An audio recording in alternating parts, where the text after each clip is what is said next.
সত্যি সামনে আসতেই ভয় পেয়ে গেল মালা। সম্পূর্ণ জানতে ভিডিওটিতে একটি লাইক করে প্রথম থেকেই দেখতে থাকো। গল্পের শুরুতেই দেখা যায় বারবার করে দেবুকে সাবধান করতে থাকে চন্দ্রবদন আর বলে, শোনো দেবু, তোমার কাছে যেই বন্দুকটা রয়েছে সেটা দিয়ে তুমি যদি শ্যুট করতে নাই পারো তাহলে কিন্তু তোমার কাছ থেকে তোমার মেয়ে চিরদিনের মতন হারিয়ে যাবে। এই কথাটা তুমি জেনে রাখো। দেবু তো বলে, বাবা এসব আপনি কি বলছেন? তখনই চন্দ্রবদন বলে, আমি একদম ঠিক কথাই বলেছি দেবু, ভুল কিছু বলেছি বলে আমার অন্তত মনে হয় না। এরপরেই চন্দ্রবদন এটা বলতে থাকে যে তুমি আমার মেয়েকে আমার কাছ থেকে কেড়ে নিয়েছো, এরপর তোমার মেয়েকেও কেড়ে নিতে আমার কোনো অসুবিধা হবে না। দেবু বুঝতে পারে না কি করা উচিত তার। চন্দ্রবদন বারবার করে দেবুকে ভয় দেখাতে থাকে। এরপর দেবু অনেক ভয় পেয়ে যায়, কি করবে আর কি না করবে কিছুই বুঝে উঠতে পারে না। অন্যদিকে দেখা যায় জগদ্ধাত্রী খুব মনমরা হয়ে রয়েছে, কারণ বুঝতে পারছে না কোথা থেকে পুরো খেলাটা স্টার্ট হবে। এর মধ্যেই মেহেন্দি কান্নাকাটি শুরু করে দেয়। মেহেন্দি নিজের হাতে মালাকে খুব সুন্দর করে সাজিয়ে দিয়েছে। এরপর আপসেট হয়ে পড়ে। জগদ্ধাত্রী তখন এসে বলে, কিরে কি হয়েছে বলতো, তোকে দেখে এরকম লাগছে কেন, তুই ঠিক আছিস তো? মেহেন্দি তখন বলে, দিদি উৎসব যে সারা জীবনের মতন আমার কাছ থেকে দূরে চলে যাবে, ও যে আমার অনেক দূর হয়ে যাবে, আমি কি করব বল, আমার পর হয়ে যাবে ও। তখনই জগদ্ধাত্রী বলে, কে বলেছে? আমি বলছি উৎসব তোরই থাকবে, তোর কাছ থেকে উৎসবকে কেউ কেড়ে নিতে পারবে না, সেই ব্যবস্থা আমি করছি, বর্দি করছে, তোর এত চিন্তা কিসের? মেহেন্দি বলে, আমার খুব ভয় লাগছে, শেষ পর্যন্ত সব কি আদৌ ঠিক থাকবে? জগদ্ধাত্রী বলে, থাকবে, অবশ্যই সব ঠিক থাকবে, বর্দি আছে, আমি আছি, আমরা ঠিক উৎসবের এই বিয়েটা আটকে দেব, তুই চিন্তা করিস না। অন্যদিকে কাকলি ফোন করেছে মালাকে আর বলে, কনে সাজা হয়ে গেছে? তখন মালা বলে, হ্যাঁ আমি খুব সুন্দরভাবে কনের সেজে নিয়েছি।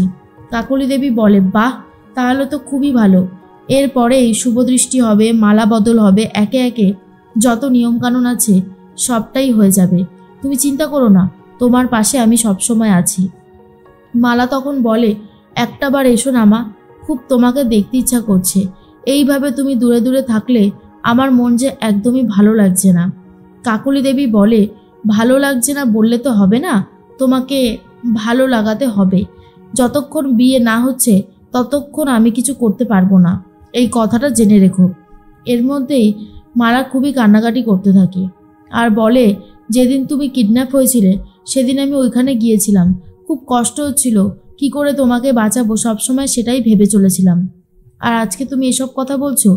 কাকলি দেবী বলে, পুরোটাই তো স্ক্রিপ্টেড ছিল, হ্যাঁ আমি নিজে স্ক্রিপ্টেড করেছিলাম, তাই বলছি তুমি এসব নিয়ে ভেবো না।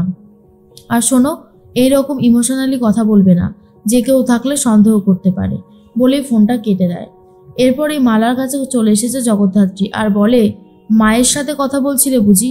তখনই মালা বলে, তুমি কি করে জানলে?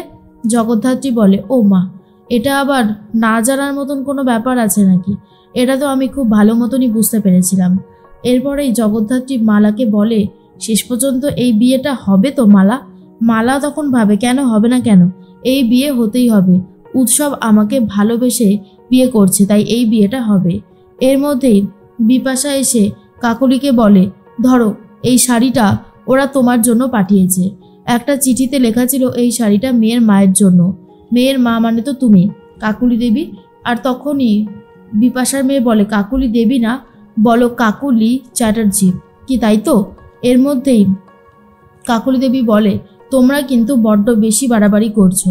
এর মধ্যেই দীপেন শাস্ত্রী এসে বলে, আমার তো কোনোভাবেই মনে হয় না যে কোনো বাড়াবাড়ি এখানে হচ্ছে। তারপরেই মনে মনে ভাবে কাকলি দেবী, যা করার খুব ভালোভাবেই করতে হবে, হাল ছাড়লে চলবে না। এর মধ্যে কৌশিকী কথা বলতে থাকে কাকনের সাথে।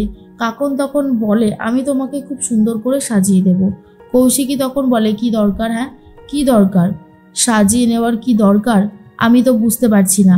তার মধ্যেই কৌশিকী বারবার করে একটা কথাই বলতে থাকে যে আমি কিন্তু কোনোভাবেই এখন সাজবো না। কাকন বলে, সাজতে তোমাকে হবেই, মানে ইশারায় বুঝিয়ে বলে।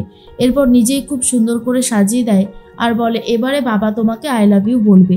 কৌশিকী বলে, সারা দিন ওই মুভিগুলো দেখে তুমি এখন ওইসব ডায়লগগুলো শিখেছো তাই না? এর মধ্যেই ফোন করছে মেনান। মেনান ফোন করে কাকনের সাথে কথা বলতে থাকে। কাকনকে দেখে বলে, তোমাকে তো অনেক সুন্দর লাগছে, চোখ সরানো যাচ্ছে না। এর মধ্যেই কৌশিকী বারবার করে মেনানকে বলে, তুমি ঠিক আছো তো মেনান?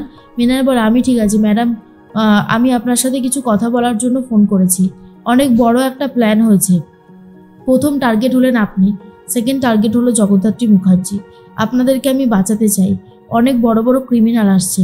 বলছিলাম আপনি যদি আমার ঢোকার ব্যবস্থাটা করে দেন তাহলে খুব ভালো হয়। এরপরেই কৌশিকী বলে, আচ্ছা ঠিক আছে, তুমি যখন এখানে আসবে আমাকে একটা ফোন করবে, আমি তোমার ঢোকার ব্যবস্থা করে দেব। তখনই মেনান বলে, অনেক ধন্যবাদ, আমি আপনাদের পাশে আছি, আপনাদের কোনো ক্ষতি হতে আমি দেব না। তখনই কৌশিকী বলে, আচ্ছা মেনান, তুমি আমাদের পরিবারকে এত হেল্প করছো কেন? মেনান তখন বলে, কারণ আমি বদলে গেছি। কাকন আমাকে বদলে যেতে সাহায্য করেছে। আমি আগে ভাবতাম এই পৃথিবীতে আমার কেউ নেই, এই গোটা একটা পৃথিবীতে আমি একা, কিন্তু আমি একা নই সেটা আমি খুব ভালো মতন বুঝে গেছি। আমার সাথে কাকন আছে, ওই আমাকে বদলে দিয়েছে, ও আমাকে শিখিয়েছে কি করে মানুষের মতো মানুষ হতে হয়। তাই আমি আপনাদের পরিবারকে সাহায্য করছি, আর আপনাকে সাহায্য করছি, জগদ্ধাত্রীকে সাহায্য করছি। আমিও চাই এই পৃথিবীটা অনেক সুন্দর হয়ে উঠুক, এই পৃথিবীটা অনেক ভালো থাকুক। কৌশিকী তো মেনানের কথা শুনে অনেক খুশি হয়ে যায়, বুঝতে পারে এই মেনান আর আগের মেনানের মধ্যে আকাশ পাতাল পার্থক্য রয়েছে। তার মধ্যেই জগদ্ধাত্রী আর সাধুদা দুজনকে বেশি বেশি করে বিরিয়ানি খাওয়াতে থাকে, যারা কিনা দেবুর মেয়েকে মারতে এসেছিল। এরপরেই তারা বলে, আমি আর পারছি না, আমার দ্বারা আর সম্ভব না, আমি খেতে পারবো না। তখনই জগদ্ধাত্রী বলে, খেতে পারবো না বললে তো হবে না, খেতে হবে, যেভাবেই হোক খেতে হবে, খান, বেশি করে খান। এরপর ওরা দুজন সারেন্ডার করে আর বলে, দেখুন ম্যাডাম, এরপরে আমি আর বেশি খেতে পারবো না। জগদ্ধাত্রী বলে, খেতে না পারলে কিন্তু অবস্থা অনেক বেশি খারাপ হয়ে যাবে। আপনি মারতে এসেছিলেন ওই বাচ্চাটাকে, আরে স্বয়ম্ভু চলে এসেছো, ভালোই হয়েছে। এদের পেট থেকে কথা বার করার চেষ্টা করো তো, এদের কাছ থেকে না কোনোভাবে কোনো কথা বার করা যাচ্ছে না, সেই জন্যই বলছি এদের কাছ থেকে কথা বার করার চেষ্টা করো। তখনই স্বয়ম্ভু ভীষণ মারতে শুরু করার বলে, বল বল দেবুদার মেয়েকে মারার জন্য কে পাঠিয়েছিল? কিছুতেই গুন্ডাগুলো মুখ খুলছে না। সাধুদা তখন বলে, মুখ যখন খুলছে না তখন তো মার খেতেই হবে, আরও অনেক কিছু এখনো বাকি রয়ে গেছে। তখনই মহিলাটা বলে, দেখুন আমরা কিছু জানি না, আমাদেরকে দয়া করে এইভাবে মারবেন না। বারবার করে মারতে থাকে স্বয়ম্ভু, আর জগদ্ধাত্রীও চেষ্টা করছে সত্যিটা বলার, জিজ্ঞেস করার। আর অন্যদিকে মালা তো খুব ভয় পেয়ে গেছে। মালা জানতে পেরে গেছে কাকলি দেবীর কাছে প্রণামী শাড়ি পৌঁছে গেছে। কে বা কারা পাঠালো সেটা খুব আন্দাজ করে নিয়েছে মালার, বুঝতে পারে হয়তো এই খেলাটা শেষ হতে চলেছে খুব তাড়াতাড়ি।